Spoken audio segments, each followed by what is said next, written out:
On DeFilippo, as of this morning, agreed to be the offensive coordinator of the Vikings. Obviously, I'm still on the edit of the Super Bowl. You know, it's a long video, lots of details.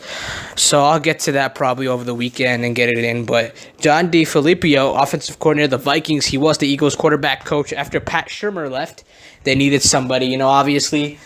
He was going to be a head coach. I heard he was getting interviewed by the Bears a lot. So, I mean, I'd rather be an OC of the Vikings than be the head coach of the Chicago Bears. And I'm pretty sure that's what this guy thought too, going from a QB coach to an OC. So maybe he wants to make that transition first before he, jumps right into a head coaching job, which I think is good. And I think it's a good hire for the Vikings. They got Case Keenum up in there. Case Keenum's a good solid quarterback, and I think you got to play him because you got to ride it through a hot hand. Obviously, they got Teddy Bridgewater and Sam Bradford. I think you let Sam Bradford go. You should re-sign Teddy Bridgewater, and if you can, you get someone like Kirk Cousins. But I don't think you're too high on guys like that because you don't want to lose more money, and they got a lot of stars on the defensive end and offensive end. So if you sign a guy like Kirk Cousins, you won't be able to really build the team because Kirk Cousins is probably going to ask for top money because Jimmy Garoppolo only played 7 games, and he inked a 5-year, $137 million, $137.5 million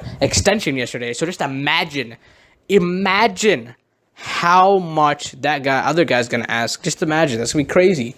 So, good sighting in retrospect for the Vikings. I don't know how much this is really gonna boost the offense since the offense is already pretty boosted. Pat Shurmur had some good schemes.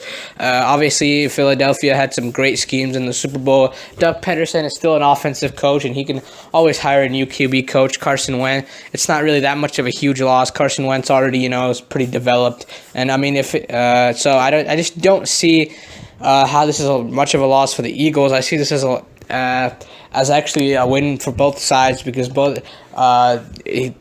John DeFilippo helped develop Carson Wentz this year, turned him into a premier type quarterback before he got injured. He helped with Nick Foles win a Super Bowl, so it's sort of a win-win on both sides. He helped us out. He did his job in Philadelphia, and then now he's going after a good opportunity to go to the Vikings. So I wish him the best of luck. Obviously, the Vikings are smart. They saw that the schemes in the Super Bowl were smart, and they went after this guy, even though the Bears were going after him too. And and if really, to be honest.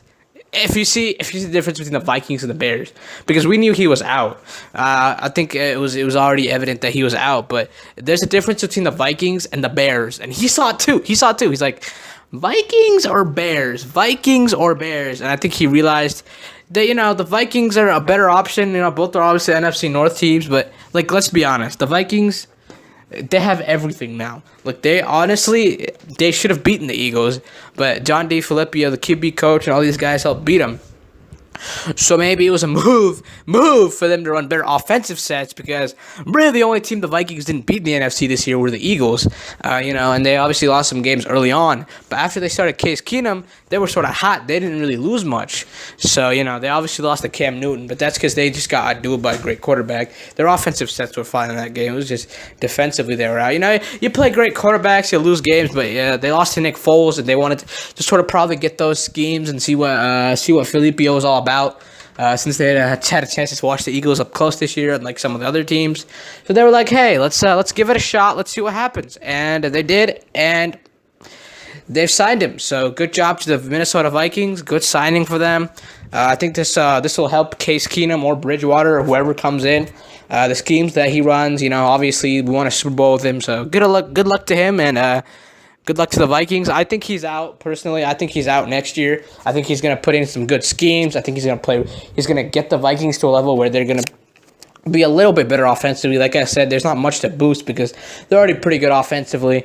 So, Adam Thielen, Stephon Diggs, whoever the quarterback is going to be. So I think he's going to be at a head coaching job next year. I think it's a huge loss for the teams who are looking for head coaches. Obviously, the Bears, Cardinals, the guys who are looking for offensive systems. The Colts lose another guy that's offensive. So the Colts, got to keep looking, and all these guys got to keep looking. Huge win for the Vikings because everyone thought this guy was going to take a head coaching job, but he thought, hey, maybe I'll take a little bridge job first, take an OC job, see how it goes out, and then maybe take a head coaching job, which is smart for him because maybe then now he'll know more of the system. QB coach, OC is a little bit different, so he's just doing that stuff, and he's doing a good job. So good job for him. Good luck, and I hope he does well with the Vikings.